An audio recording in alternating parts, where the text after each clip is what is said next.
that's clear. He's a writer and an artist first and foremost. Obviously, he's the creator of the enormously popular Dungeon Crawler Carl series.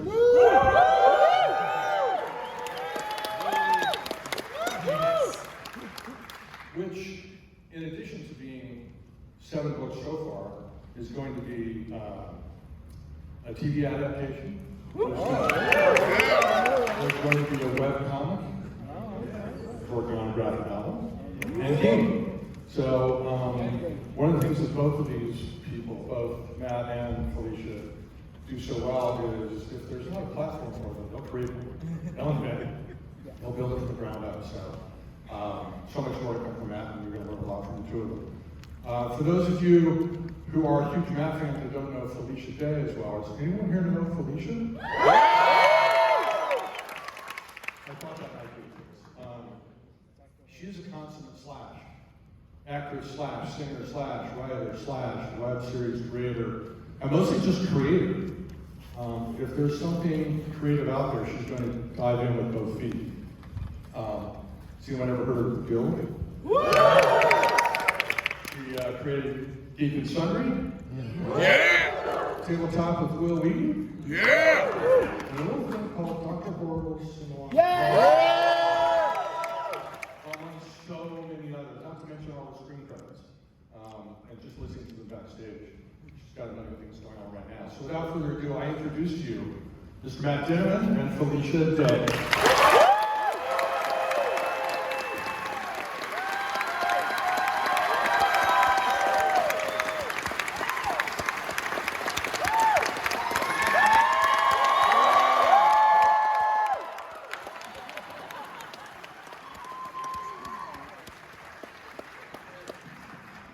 We were debating which one of us should just wear those shorts and then give them away at the end. And I was like, I don't know whose juices would be creepier. So whoever got it, you're the creepy one. We both wore them at the same time. So good we could have done that. They are, they're XL. Which I was saying that Carl would be an XL, right? Yeah, oh definitely. He's like 6'3", so. He's a beefy boy. 6'3", yeah. I think you had a couple things you wanted to talk to the audience about. So, well, thank you everyone for coming. I appreciate it.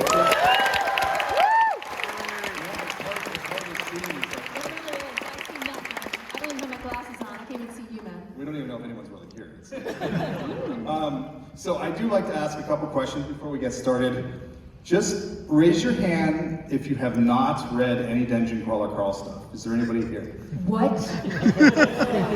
So there are a couple people here. I mean, the guy right in the middle of the front row with the camera looks like he's gonna jump on stage and confront you about something. I'm not kidding. He's here to serve you, Matt. What would be the first step? Okay. So security marked your location. Second question: who here has not read book 7? Ooh, okay. So there's actually quite a few people. So when we talk tonight, we're going to try to keep spoilers to a minimum. I mean, it's going to be impossible not to spoil some stuff, but let's try to keep questions or comments about book 7 specifically down to a minimum. Also, next question is, who here has listened to the audiobook version? Yeah. Wow, and this is a bookstore event. So, I always like to point that out because it's true, the audiobook version is very, very popular. It's very popular and very well done. Yes. But you know, those big beefy books, I mean, you go out with that book, especially 7, that's a chunkle. It's a chunk. Big, and I don't know how you wrote that much and it all goes together. Congratulations. Sort of. You know, I almost said a spoiler about a giant penis. But listen, we were talking about Samantha and possible toy options for her. The Playmates Toys people are here, so scream if you want. Action. I just want to make sure Donut can fit on Carl's shoulder. Like, fit on on him somehow. You know, they go together, like with a magnet or something. That's my request. And Samantha, sex toy doll, who is a robot that can vacuum. That's my request. Keeps talking about the vacuum option on the Samantha. Listen, I like cat hair, and I want a sex doll roaming around my house. I don't know what your problem is. Yeah, okay. Well, thank you everybody for coming. I don't know how thrilled, I'm just thrilled to be here because I'll put my hipster Dungeon Crawler Girl credentials on the floor. I've been reading this series since early 2022. So I feel like I'm an old school lady, and I've been wearing that donut shirt. And many times on the LitRPG Facebook things, people are like, Felicia Day likes Dungeon Crawler Girl, and then somebody will be like, meh. As a person of the internet, I'm used to it. But your brilliance is just amazing, and to be able to talk to you on stage today, it's really exciting for me. I am so happy to be here, and thank you so much for doing this. Yeah, no worries. So let's start. When somebody asks you what you write, and you say LitRPG, do they look like you just took a shit on the floor? Because when I try to tell people how awesome it is, people are very confused. It's like a video game. How do you do that, and how do people react? Well, sometimes saying I write LitRPG is the equivalent of taking a shit. Okay. So, I mean, don't quote that. That's somebody else's opinion, not his opinion, by the way, okay? Well, no, that was also a joke. No, seriously, I've gotten to the point now where I don't really explain what LitRPG is. It's easier to get them to actually try it out and read it. I have my elevator pitch down. It's a sci-fi fantasy novel about a guy and his ex-girlfriend's cat stuck on an alien game show. And You cut the gaming out? That doesn't seem right. but what happens is, it's a hard sell if people aren't gamers, and it's gotten to the point where if they like LitRPG, most people in this space have already heard about it. So we're getting it's way better than it was just 2, 3, 4 years ago. When I said I write LitRPG, and they're like, well, what's LitRPG? Is it a choose your own adventure? Is it a game? You know, and you have to explain, well, it's a story where I'm explaining to this guy that's filming. It's a story where the world is oftentimes controlled by game-like elements, and then I have to go into a whole example and stuff like that. So they start just drifting off, yeah. Right, and then if you go into like some of the LitRPG forums, you say, well, what is LitRPG? And then they start fighting. Like they can't agree on what it actually is. Yeah, so basically you're just telling stories you love, which is very clear. Can you tell me how you came up with, like, did you set out to write a LitRPG? Were you already a reader of the genre? Or is this just like, I want to write this character and this is just the best way to do it? How did you start off, Carl? So with Carl specifically, I had already written a few LitRPGs. I had written a book, a series called Dominion of Blades. Thank you. Which, by the way, I will finish. And I had written a book called Kaiju Battlefield Surgeon, which It's very good. which is a horror LitRPG. So I was already in the LitRPG space, and I was a fan. I started. It was right around 2015. My whole life, I read everything I can. And one day I was on Hoopla, the library app, and We got a lot of hoots today. I love you guys. Keep that hoot going. And I downloaded like one of the Russian LitRPGs, Vasily Machenko's, one of his, The Way of the Shaman, the book was called. And it's a Russian LitRPG. It's translated, not that great. No, it's not. I couldn't get through it. I know it's supposed to be really good, but the translation is It's a little rough. I mean, a little rough. But it's when you read a LitRPG for the first time and it's something that you know that you're gonna like, there's this like wow factor, and it doesn't matter what book it is, because you read it and you say to yourself, wow, you can do this in a book? This is so cool. And I finally understand like the kids who sit there and watch Twitch all day. It's the same sort of thing. You're getting this dopamine rush of playing a video game, but at the same time you're also reading a story. And a lot of times these stories are amazing. And I started thinking to myself, well, this is great. I can write a book like this. And then I started writing Dominion of Blades. And at the time, when I was writing it, I did not know it had already become a whole thing. I did not know the term LitRPG. It wasn't until I was almost done with the first draft of Dominion of Blades that I went online and said, okay, how the hell am I going to sell this? How do I call it? What do I call it? And I found a LitRPG group on Facebook, and I found all the US-based authors or English language authors that were writing LitRPG. Like Alron Kong wrote a book called The Land, and it was, at the time, it was just like blowing up. And I joined the community, and then I found so many amazing books that way, and I became a fan, I became a member of the community, just like everyone else. And then I presented my book to the world, and that's how I got involved. And by the time it was ready for me to write Carl, I was taking a space from writing Dominion of Blades 3, because I knew it was going to be a very complicated book, because it's a heist. That's the one you haven't written yet? Yes. So you basically, Carl was basically just writer's block / delay / procrastination? Absolutely. The whole thing? Great, okay. I said, you know what, I'm going to write a quick, simple story about a guy and a cat in a dungeon. And as soon as I get this out of my system, I'll go back to Dominion of Blades, because people keep asking me for it. And That guy over there. yes. And I still haven't gotten back to it, but I will. He will. Okay? You told me something really infuriating in the green room, because I am like a person who is too afraid to write without an outline. And you told me you never outline at all, you just write it. And can you tell me a little bit about that? Because I want to punch you, but I want to learn from you too. It would be so amazing if you punched me on stage. I'll do it. But, This is not blood sport. You guys didn't pay enough for that. Go out, pay $100 each. I'll punch the shit out of him, okay? I'll pay even more.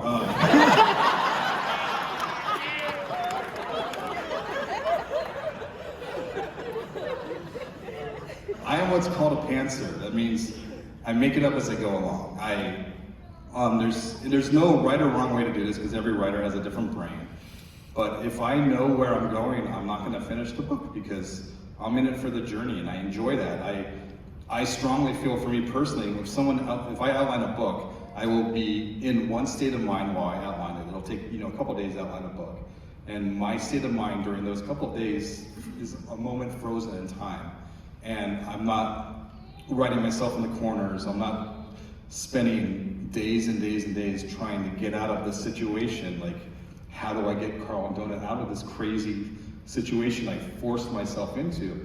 And that's the joy of being a pantser. But it's also a very inefficient way to write. I write scenes over and over and over again, and I don't recommend that to anybody, even fellow pantsers. And that makes it, sometimes the process for me is a little bit longer than I would like, but like all the trap. You're still pooping out books real fast. Yeah. Don't worry about your pace. You're good. Like the people at like Penguin Random House are like, oh, you're writing so fast. But a lot of the fans in the LitRPG space, they're like, you only wrote one book this year? Yeah, they do. Yeah, no, I know. They're like, oh, you should be like Seth Ring, like 45 a year, Seth Ring writes like 200. Good guy. He's really good too, but not as good as you. I'm gonna get that on my next book. Seth Ring is good, but not as good as Matt. Felicia Day.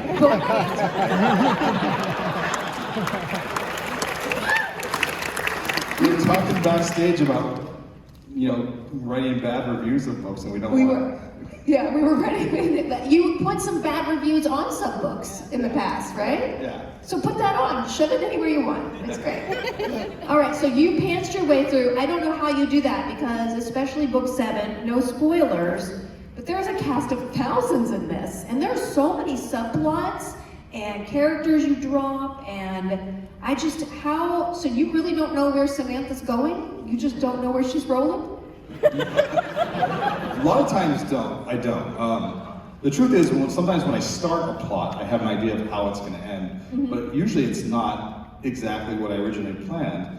And every time Carl picks something up and puts it in his toolbox, I keep very, very, very careful track of everything that's behind me. Oh, okay. So I know. Do you have a spreadsheet, or how do you track everything? I do. There's two different things. There's a Notion database that a third party made for me that's actually longer than the books themselves. Her name's Vicky, and she did an amazing job putting it together. Yay, Vicky. But Preventing all of you from writing, well, he didn't use this thing right, well. And then I also have my own personal Excel sheet, which is, as of this date, 208 pages long. And it is so long, I have a second Excel sheet that keeps track of the first one. And if I lose it, I'm just killing everybody. Well, I will admit, I've read a couple series where I feel like around book 8 or 9, and you're maybe due, they just literally get their either body wiped and put in another dimension, and they just start over. I'm like, you know what? Good for you. Okay, I'm okay with it. Let's see the new level. Let's do it. In Game of Thrones, that's why that temple blew up.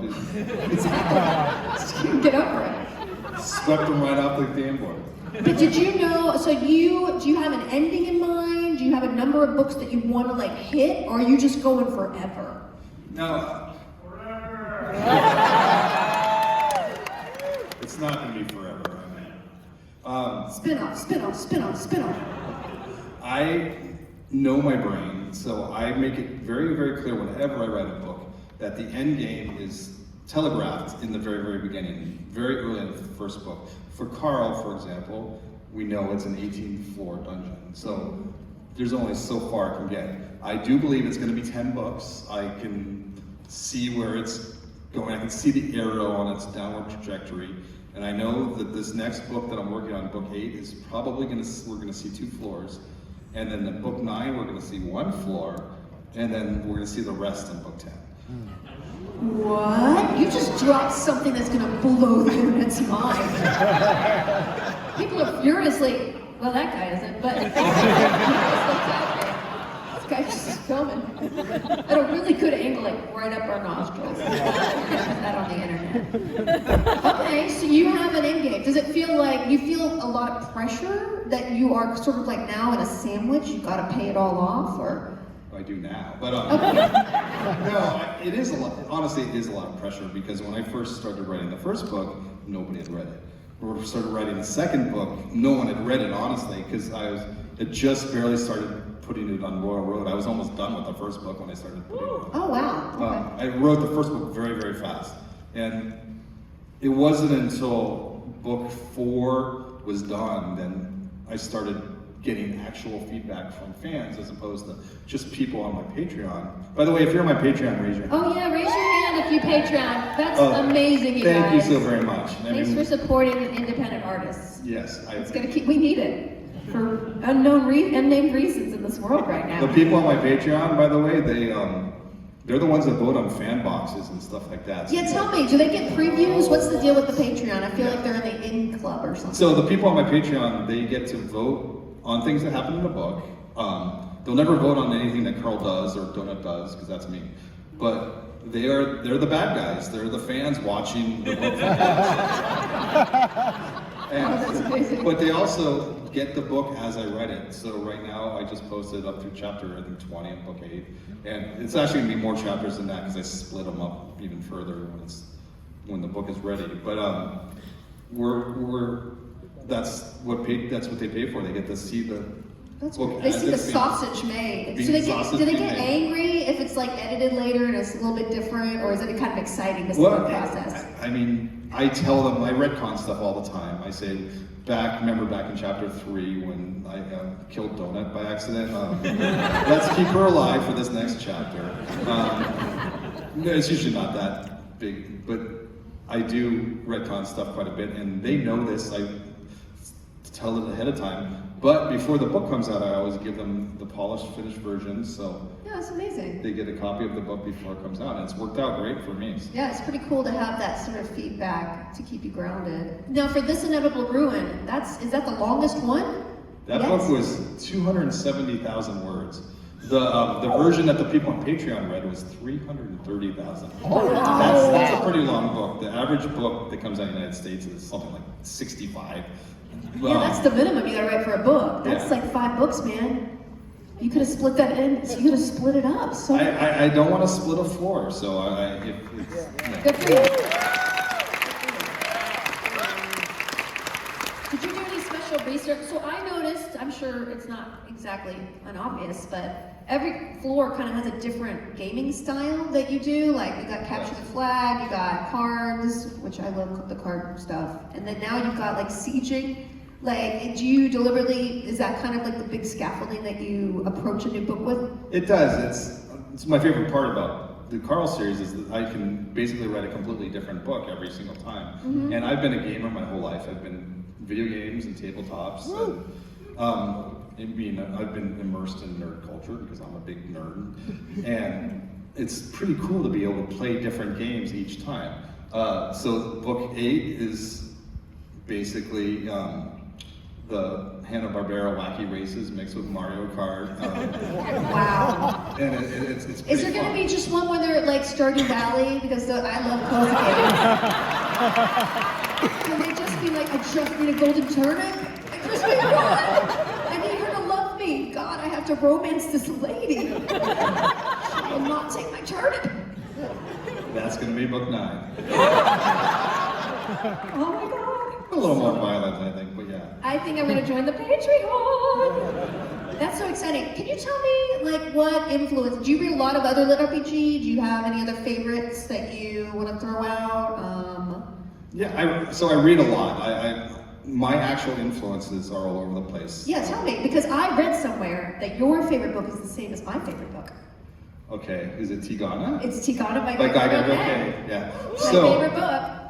True story, my editor at Ace, her name's Jess, I was so happy because she's Guy's editor as well. And his writing style is not even remotely on the same So romantic and platform as mine. It's like, yeah. he's like a 5-star restaurant and I'm like a Wiener Schnitzel food truck. But It's true. no, that's going on the cover. But he's such an amazing writer. He's the person that made me fall in love with the art of the poetry that one can make with just the written word. And I have so many other influences like Robert R. McCammon, the horror author, who wrote so many books that I grew up with in the 80s and early 90s that made me want to become a storyteller. And as far as LitRPG is concerned, so many great authors. We were just talking about Erin Ampersand. Love her. Apocalypse Parenting. If you haven't read that one, it's really good. Seth Ring, I love the Farmer series. Yeah, Sorry. Battle Mage Farmer, and It's like Cracker Barrel meets a LitRPG. It is. It's just very good. It's a good one. Yeah, I mean, I don't know what to say. It almost feels like an amuse-bouche when you go read like a significant book. Yeah. And then you're like, I'm gonna go read 8 in a series that I just picked up that are probably not even good. Maybe, but they're good for me, so I don't care what you think, right? but a lot of us, we're not trying to be like highbrow literature. What's good anyway? There's If people you over like- here, and I'm not even like looking at you guys. It's fine. They don't deserve you. Tell me about, okay, so this inevitable, is there anything that was particularly challenging in writing this Inevitable Ruin, since it is 5,000 words or 5,000 pages long? Yeah, Do you get lost in that? How do you it is. your way It's through, man? extremely challenging to write a book with so many different things happening at once, especially when you are in first-person perspective. Yeah. Because it's I. You know, everything we see is from Carl's point of view, and there's lots of things that are happening that Carl isn't directly involved in, and as a result of that, it becomes really difficult to spin all those plates at once, and to make it make sense and make it compelling. And I had known going in that this was going to be the most challenging book I ever wrote, and it was the most challenging book I ever wrote because of that. Because it was such, the Ninth Floor, Faction Wars, which is what that book is been so built up throughout the series. We started hearing about it very, very early, that there's a lot of pressure. Like we were talking about pressure before. Writing this book was the first time I had this many eyes on me. I mean, we definitely had people like you who'd read it before, but it's, The best people? but there's so many more and more and more, and then with the good comes the bad. You have people messaging me saying, you better not mess this up. Or, you know. That's so horrible. It's horrible. I hope George R. R. Martin never finishes, just because of those Reddit people. Sorry. just to spite him. She's dropping quotable quotes all night. Yeah, exactly. Here it is. It's just a quote of you guys being a-holes. Here's my book. It's this big. So mean tonight. I don't know why. I'm sorry. It feels like the gods have gotten more and more and more involved in the plot of Carl. I mean, you pantsed your way to a big pantheon. Yes. The pantheon. I'm sorry. But you've gotten there. Do you plan out all your? No, you don't. You just. No, Okay. I like to pull gods from things I've read. I like to read a lot about history of mythology in different cultures, and I find ones that I can properly appropriate. And that's a joke. Don't quote that. Like Barl, there's like a cool god that is the goddess of, you know, childbirth pain, like specifically, and I think that's really cool. I'd like to tell a story with that specific. She's the one who held Hercules and was like, nope, you're not coming out. My mom told me not to let you out. That sort of stuff is neat. So every time I bring up a god, like that 208-page Excel sheet on page like 42, I think it is, has all the gods on there, and I keep track of where they're from and what their power is, and now I keep track of who their attendant is, and then that's book 7 was the most difficult thing I ever had to write. Book 8 is fun and easy. Book 9 is going to be way harder because it's the Stardew Valley book where it's Stardew Valley with gods all trying to murder each other and be polite at the same time, but with the chaos that Carl and whoever else is still alive brings. I literally cannot wait. There was I read Primal Hunter too, which is a great series, you guys, and there was one section of that, the last one, that had no fighting. They just had to like talk their way through it, and seeing, you know, it's kind of fun in a LitRPG world to be like, how do I deal without killing other people? It's actually kind of fun, you know? Yeah, a lot of us authors, especially those of us who've been doing it a long time, like Pirate Abba, who writes The Wandering Inn, and Zogarth, who does The Primal Hunter, we have to come up with new ways to keep it entertaining. Otherwise, it's just the same thing over and over and over again. Yeah. And some of these authors that have long-running series, you know, it's a real challenge. It's one of the reasons why I don't want to make it more than 10 books. Yeah. I don't want to repeat myself. I'm going to open this up to questions in about 5 minutes. So hopefully you're paying attention to things you want to ask. But can you tell us about the other things that are going on in your Dungeon Crawler Crawl universe? I mean, there's not just books now. You're a franchise. We have all sorts of cool stuff going on right now. There's a webtoon that's out right now. Who here's watched? Which is really cool. That art is fantastic. How did you find that artist? So we sold the rights to Athon Books, who actually purchased the artist studio, Laurel Pursuit, who does it, and Tev, who's the lead writer on the webtoon, is an amazing art director, and they've put this whole story together, and it looks exactly like how I expect it to look in the webtoon style. You know, a lot of people who see it for the first time, they see things like, well, Carl looks too young. But I say he looks like he's 40 in webtoon years, if you've ever. But but they've done an amazing job of like capturing the emotion and the feel and the vibe of Dungeon Crawler Crawl. If you haven't checked it out, it's on Webtoons, and it's free. It's drops every single week. You can pay to get like advanced chapters, but you don't have to. And they're going to do the whole first book and see how people react to it. And the most recent scene is them meeting Rory the Goblin Shamanka for the first time. Oh yeah. But there's that. We have the Florin graphic novel coming out. We just announced that, and that's going to be released on BackerKit. And I'm very excited about that because the art of that's amazing. The artist is named Brett Bean, and that's coming together very nicely. We also, if you back the first Kickstarter, we have the second Kickstarter going to be dropping on October 15th. I'm excited. You are so amazing. Like, I just have to tell you, I just really admire, like I'm a girl, like the guild, when we first started, I had a PayPal button because there was no Kickstarter, like literally no Kickstarter. And it's just so amazing to see artists every single way that they can own their worlds and like control their worlds and have a say in their worlds.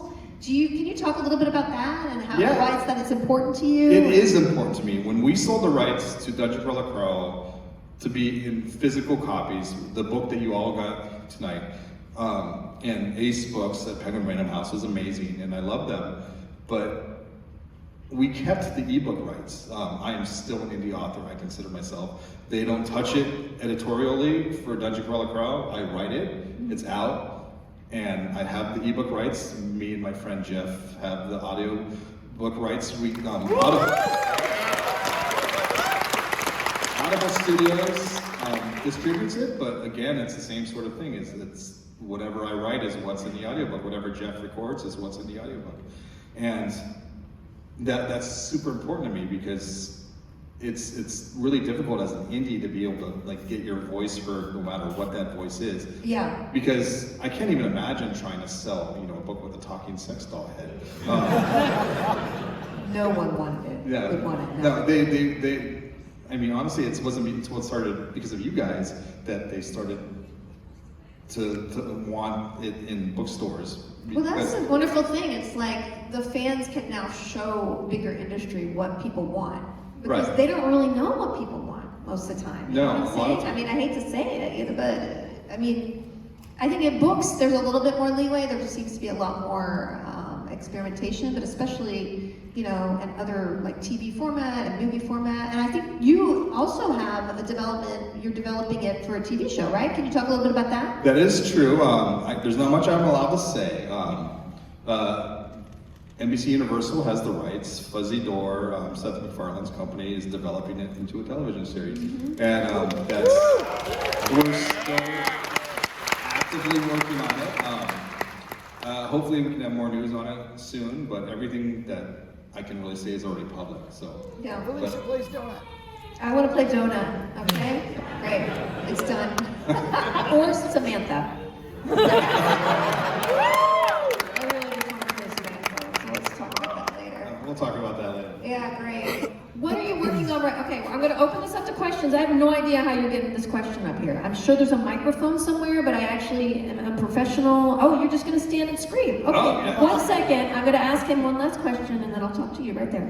What are you working on right now? And then what do you want to tell anybody before we So, wrap? I mean, you're all here because This Inevitable Ruin's out tomorrow. You guys got a secret.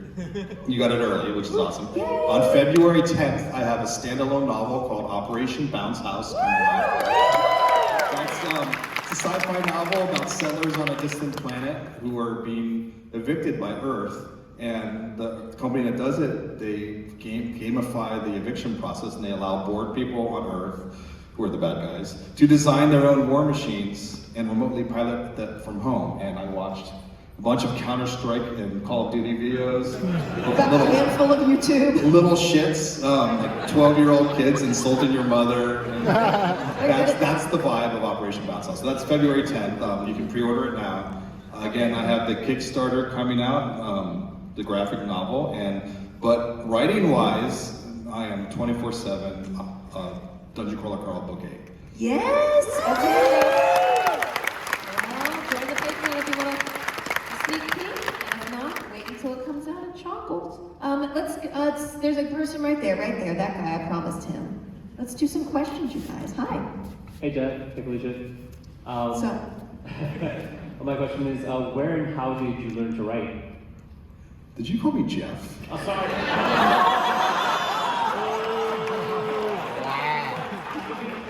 Jeff is in the TV series. Like, we want him to be the voice for the characters. Because if they're getting CGI donut anyways, it might as well be Jeff, right? Well, I was gonna ask for him to be there, but not if people are calling me Jeff. What is your name? Oh, so awkward. Oh God. Hey Mario, who's your favorite character in Dungeon Crawler? Gary? Yeah. Oh, I already tortured Gary. Yeah. Especially if you read the backstage at the Pineapple Cabaret.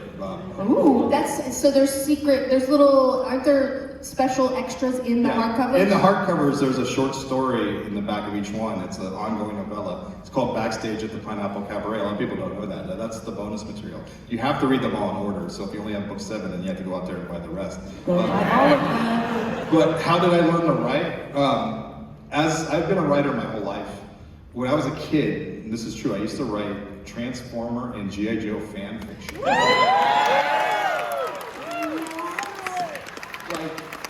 Now there's like a comic series where they interact with each other. That was my, like, Destro's truck would be like an Autobot, and they would kill him and stuff. And and I would show my friends, and they were like, "You're crazy." And then once I hit high school, I started working on a book that eventually would become a book called The Shivered Sky, which is my first novel. But I've been writing my whole life. I went to school to be a writer. That's not what my degree's in, but I did for a while have majored in creative writing. So again, my first book came out in 2003. The first time I published a short story in a national magazine was in 1999. And then I didn't start writing Carl until the very, very end of 2019. So I've been doing this a long time. Yeah. And what do you think? I mean, it's just a question of, I think a lot of people ask me about acting, and I'm a writer as well, and you really just have to do it, right? Isn't it just like, you gotta just do it? That's the best way to do it. I think the worst thing that can happen to a writer personally is they make a hit right off their first bat, because they're not cooked yet. And it doesn't, as a Judge Judy saying, is she dead?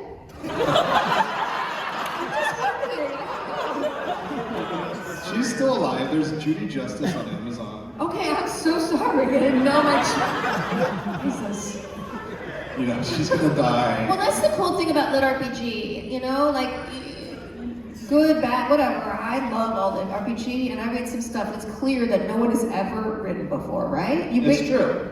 But I will tell you, this is actually, you know, I wrote All the Guild, and I've written 2 books. If you would like to get one of them, I will sign a couple out there. Do you wanna, but I personally, you don't have to, but thank you. Yeah, that was good. Thank you for doing that. But what's funny is that I read all these series, and like sometimes the first half of the first novel is astonishingly bad.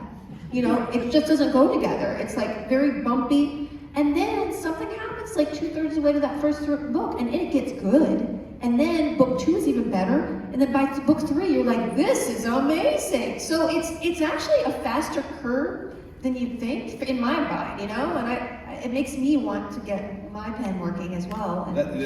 It's amazing. That's why, you know, fan fiction gets a lot of flack, but a lot of people write fan fiction and they publish it, and then people give them feedback on it, and then it's a great way to hone your skills. That's why this specific genre, because people use Royal Road to sort of try things out. It's like the perfect training ground to see, hey, am I on the track, you know? Right, and the folks on Royal Road, which is a free web serial site, they're not kind to you, and they don't like your book. Should I stop DMing you the ebook typos? My God, this is the guy I hate on the internet. Okay, next one. I'm just kidding. No, you don't get another one. Keep sending them to me. You're very cute, though. Next question. This guy right here, and then I'll go to the back, you guys. Okay? Hi. I'm extremely nervous that your Excel sheet is not backed up. Well, I don't have it on my current computer. I have it on like this other computer that I just keep in my shed out in the back of my house. So this is a true story. Way back, many years ago, my house got broken into, and my computer got stolen. And I had zip disks. This is how long ago it was. And the person stole the zip disks as well. And I lost an entire novel that I read. And yet you're doing this again? No, so I never said I didn't back it up. I back up everything in like 20 different ways. Okay. So, Okay, thank you for reassuring us about that. Can you find somebody in the back, maybe? Way back there? someone that looks cool. Someone that, you all are cool, okay? Everybody here is here because they're cool. Okay, oh, she found someone? Hi! Hi. How's it going? Oh, great. I didn't expect to get the book this fast. I thought it was going to come to... Anyway, I have maybe like 3 questions, but I'm going to make them short, but 2... No, No, you're gonna- one is good. Fuck. Okay, can I come back to... You could have been talking this whole time.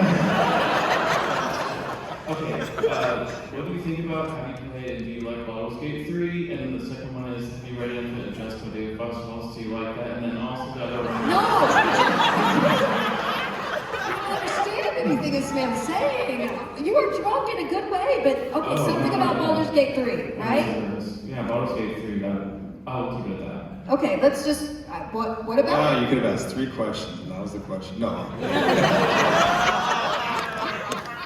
Baldur's Gate 3, specifically, I specifically have not played that game beyond. I grabbed it and I knew right away it was going to suck me in. I got all the way to the point where you get that wall where the Goblin Village. And I know some people that worked on that game, and I know how much people love that game.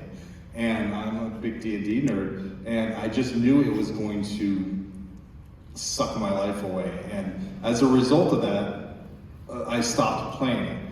If I didn't keep playing that game, you wouldn't even have this book 7. No. Who would you have romanced, though? Did you see the romance options? I don't know. I don't remember who the You character- remember the vampire? I remember the vampire guy, Yeah. and then I've seen like the videos with the bear online, you know. Yeah. Listen, one day you'll be able to get in there, okay? And then you'll be inspired. You know, if you have a romance thing, you gotta have to do research. All right. So that Dragon Age, lots of people that enter in those games. Okay. I played Dragon Age. Yeah, I played Dragon Age. Okay. Another question. We have I don't know. Maybe you just pick some people. I can't see you. You're too far away. Well, not you. Okay. I don't know where she is with the mic. Hello. Hi. What has been the biggest surprise in the way that you've been writing? What's been the biggest like event or scene that's been the most surprising to you in the course of writing the book series? Like in terms of something that's happened in the book itself. Yeah, you might not have expected, or they're like, oh, that's how this is happening now, I guess. Yeah, that happens to me a lot. When I write, I said earlier that I like to write scenes over and over again, and that's true. And a lot of times I will make crazy things happen just to see how the other characters react. I like to see how characters react to certain scenes, and sometimes I end up keeping it. One such scene was in book 3 in the train with Hecla and some of the other characters, and I wasn't expecting to keep that, and I decided to keep it because I thought it was pretty awesome. Something else in book 7, I couldn't think of the best way to do something I wanted to do. Don't worry, it's not going to spoil anything. I just thought, you know, why don't I add this god named Midas? And then that doesn't spoil anything. And then I just go with it, and after a certain point, you've gone too far and you can't backtrack. And you're like, I guess we're doing this now. There was somebody in the middle of the store right here. While we get there, is there a character that's super easy for you to write that's not Carl or Donut? You know, or you really Samantha, the super easy. She's my favorite to write. Her and Prepotente and Quasar. Question. Hi, Matt. Hi, Felicia. This is a question for the both of you.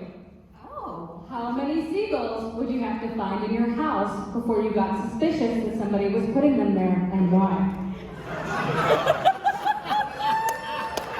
So, I'm pretty sure you've asked me this question before. You keep coming to events and asking this Are question. you being stalked by this woman?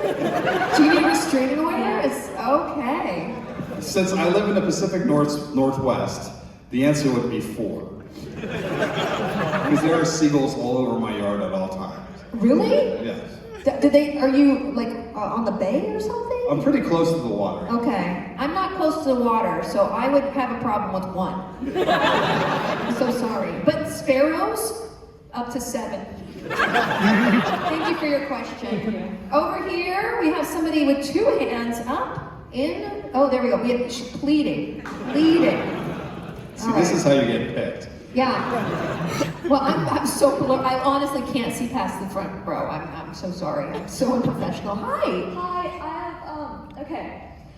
What was the inspiration behind the AI's foot fetish?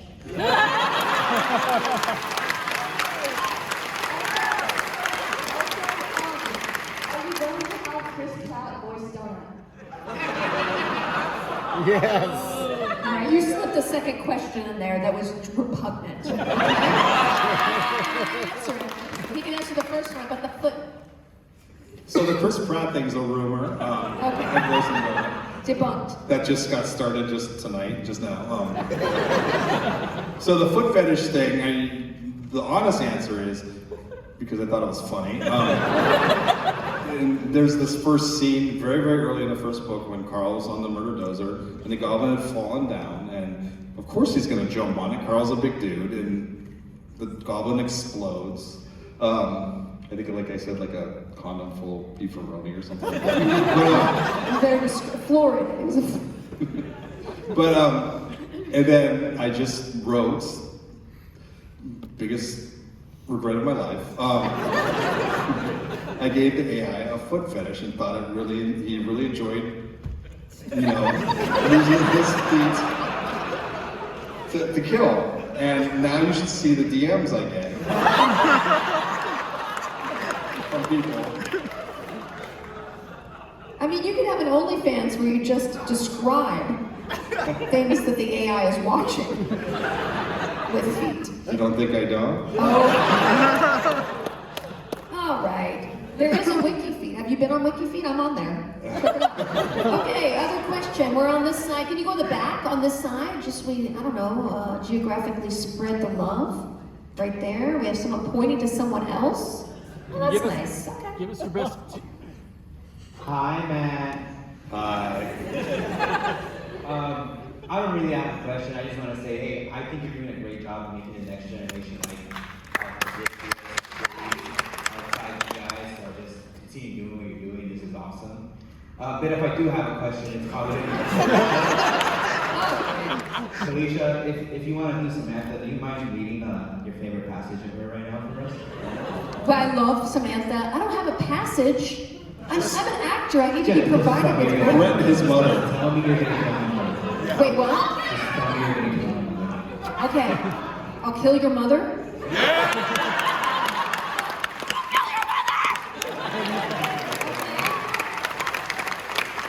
don't think Samantha uses an inside voice ever, does she? Yeah. No. Hi. So I wanted to know, since we already established that you have a franchise now, and we have a webtoon and a lot of good stuff, would you choose an anime or an MMORPG next?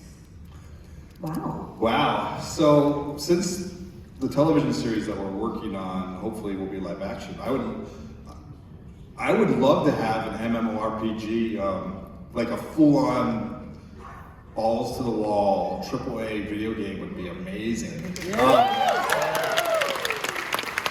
As of right now, that's not being actively worked on, but there has been, people have been interested in that sort of thing. I would love to see something like that. I'm a big Bethesda guy, so I I have more hours in Skyrim than I have pretty much any other game. Have you played the Oblivion Remastered? I have. I actually don't like the controls as much, but I love, because I'm so used to this, I spent so much time. Yeah, that makes sense. But I do, I love the Oblivion. So pretty. Like an open world game like that, but where you still have to complete the quests and you have to do something before you get squished would be amazing. I would sell one of your children for that. If anybody has any, drop them off. We'll start a fund. What are you playing right now? Oh man, so. And then we'll do another question, okay? I was playing the Oblivion remake actually. I was playing Power World, that Pokemon ripoff. Oh yeah. I like that game because there's no real storyline to it. I don't get sucked in. Sheer animal slavery murder. I have been playing Cult of the Lamb, quite a bit. These are very on brand for you. Yeah. Yeah. Next question. I don't want to make you run and run. Maybe right here, this person who's doing that, and then we'll go over here. I know I haven't been over there. I'm so sorry. Me? No. All right, quick question, Matt. No. Are you able to visualize the iron tangle? So I actually have a map of it I've made. That's an actual map, but I made it in with my HTV Vive, like the VR. I painted it in VR, and I don't. That actually is like, it's on a computer, but it all makes sense. It does. I swear. I don't know what to tell you. That's a weird story. That's right at the pandemic, like Oh, okay. Well, July of 2020. You don't have to say anymore. Pandemic, we all did. I did a ukulele cover of many things that I regret ever putting on the internet. Let's go. Can we go over here to the front row here, and then maybe circle back there for the last couple? Oh wait. Okay, we have only a couple questions left, you guys. So make them good, or else Felicia will. No, it's okay. No pressure. Just phone it in at this point. Maybe we go back to that guy with the 3 questions. We'll get him to pop it up. Hello, I have a lot of love for the series. I finished it all in 2 months, I think. But I have That's a lot of pages, man. That's like when someone says, I saw Supernatural in like 3 weeks. I'm like, that's medically impossible. But I guess my question is, why live action and not something like animated? Because I feel like this story goes would be told much better, especially since it's so weird and wacky. Animated. Well, don't knock it till you've seen it, is what I say. And the truth is, nothing is set in stone until it's done. And we have many, many examples of something that if it doesn't stick the first time, we have other examples. And I suspect eventually before the heat death of the universe, we may get more than one ways to consume something. Okay, maybe all the way back in that corner. I think this will be our last question, unless she runs really good. We might be able to stick one more in. And then there'll be a signing line. That'll be very exciting, you guys. All right. Hi, my question is for Matt. You said you play D&D. I do too. I'm a wizard main, and Carl speaks to me on a prepper and hoarder level that only my characters can get to. So if you had to give Carl, Donna, and Mordecai classes that weren't super obvious, sorcerer, obviously for Donna, what would you give them? First off, you're wrong about Donut. She's a bard.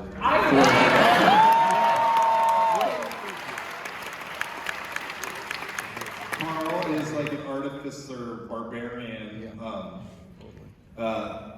and Mordecai is, an alchemist. But Katya, what would Katya be? Katya, she's a shapeshifter. That's a good question. That is a good question, because she plays tanky stuff. Like She does. She's pretty tanky. But I don't know. What do you think? Yeah, what do you think? Druid? Druid? Okay. Changeling monk. Changeling monk. Oh, that's pretty good. Monk's good for Carl too. Yeah, okay. Let's get that guy's third question, then we're gonna get out of here. Remember that guy? Yeah, that guy back there. Just talk in a normal tone of voice, though. I could not understand what you were saying, but we're gonna get that third question in, okay? I got you covered, boo-boo. After I know that you do like a lot of spreadsheets and stuff, like when you're really brainstorming and really going on it, do you do longhand at all, or is it all like typing? And also, what are you on? I will kill your mother.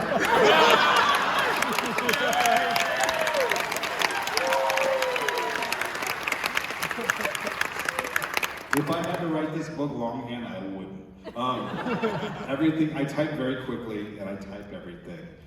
And I didn't even hear what the second question was. You don't get it. You don't get it. I will kill your mother. I'll find you later, okay? Hey, you guys, thank you so much for being here. Matt, thank you for your time. Thank you very much. It's so fun. Can't wait to do it again. And good luck with everything. Everybody, stay in seats, I guess. Let's take a picture. Felicia!